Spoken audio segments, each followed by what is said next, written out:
Hello guys, welcome to my channel again, and I'm gonna give you guys my first update on the Holy Toledo. It's a Panzer II. Sick. I came up with that name just playing around, and they loved it, and that's the name that we chose. So for those of you who don't know, we have a little bit of a background history here. We have a great forum, okay? It's called internationalscalemodeler.com. Go check it out. Well, in that forum, I put a thread, like I showed you before. I was building a Panzer II, and I wanted to ask about reference. And it turned out it evolved into a group of guys who wanted to build a Panzer II. It's a classic build. It's a small tank. It's a very fast build, depending on the kit you get.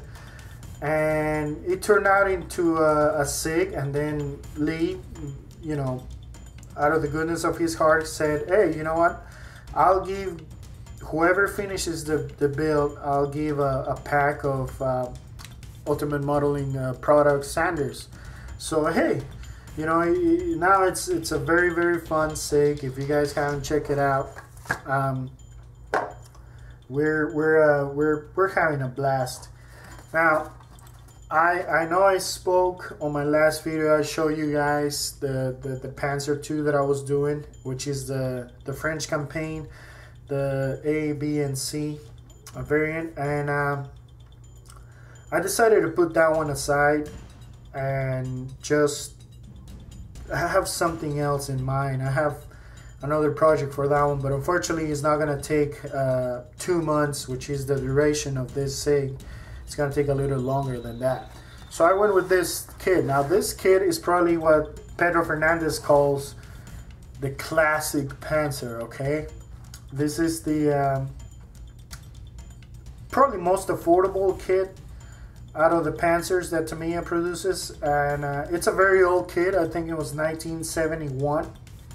If I'm not, yeah, 1971, and very old kit, but it's pretty easy to build. It's got okay detail, okay, and we're gonna talk about that later.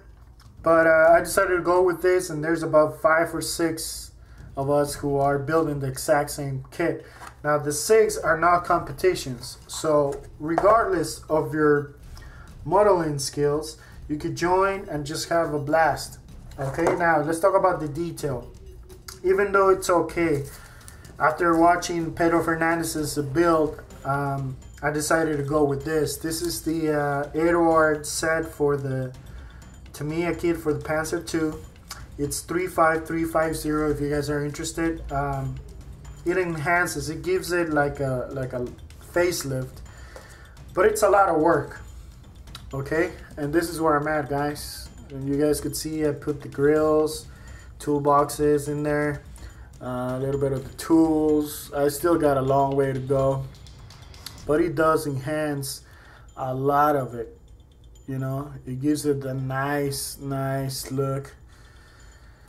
The bottom of the hull, you know, see the grill on the exhaust there.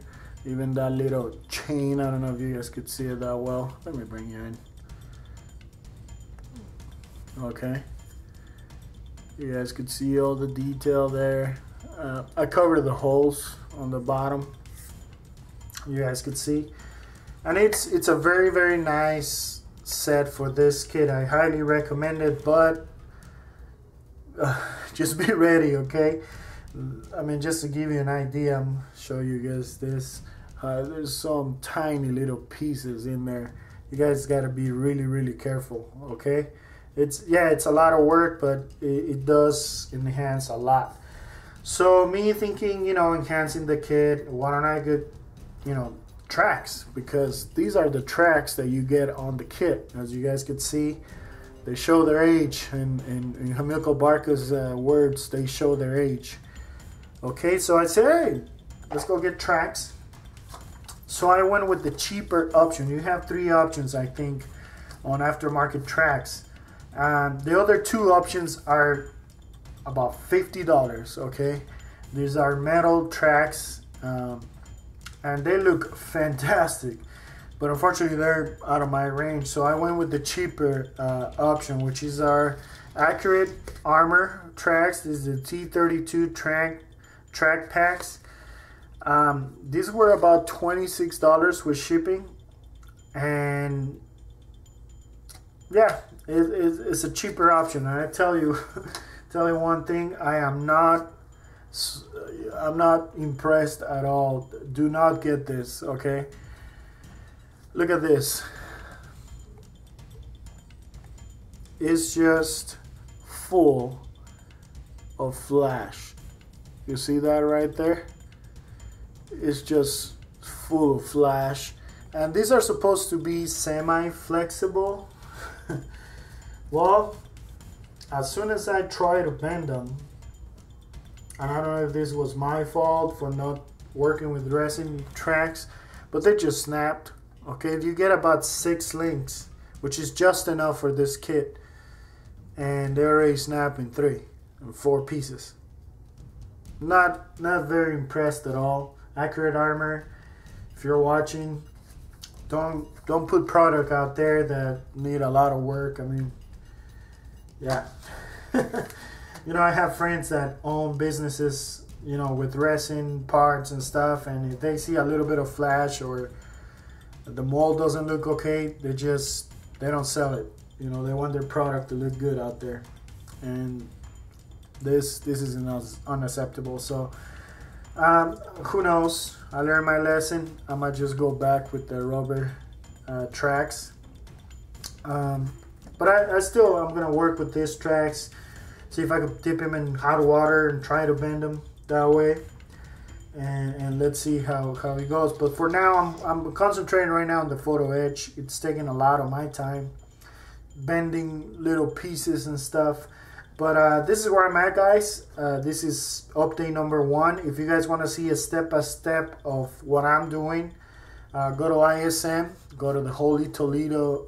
It's a Panzer 2 SIG, and you'll see everyone's progress there. It's a very fun build, and I want to thank everyone who joined.